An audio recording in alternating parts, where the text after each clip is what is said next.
Кече 3-июнь күнү мурдагы экс-президент деп коелу Алмазбек Атамбаевга сот өкүмүн чыгарып, бардык мүлкүн конфискациялоо менен 11 жыл 6 айга эркинен ажыратты.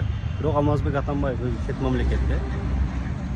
Жана ошондой эле СДКда ошо Атамбаев менен кошо жүрүп, өлкөнү өздөрүнүн ыңгайына жараша каалаганча чалкаган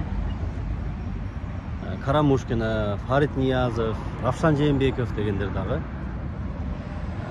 соттун чечими менен камакка алынды. 7 жылдан 5 жылдан болчу. Анан эми мен эмнени айттым экен?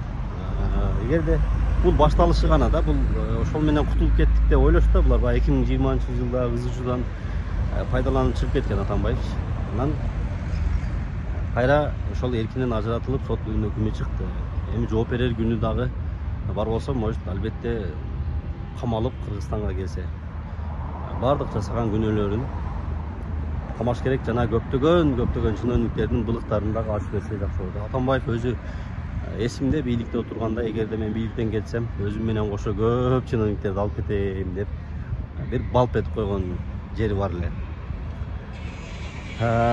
Андан сырткары мына эгерде Бакиев келе турган болсо, бул башталышы гана. Атамбаевдин ошол кездеги бийликти басып алгандардын дагы көптөгөн сырлар ачылат, дагы көптөгөн бир күнөөлөр, айып тагуулар алдыда дагы болсо керек. Эгерде Бакиев Кыргызстанга келген болсо, Атамбаевдин эрки жеткен болсо, духу жеткен болсо, беттешкенге дагы бир ошол көп нерселердин бети асылса керек. Эми алда дагы көрө жатарбыз. Эми мурдагы бийлик учурунда ошол убакта кетирген каталары үчүн мурдагы орнобой жаткан адилеттүүлүктөр эми мына орноп атат.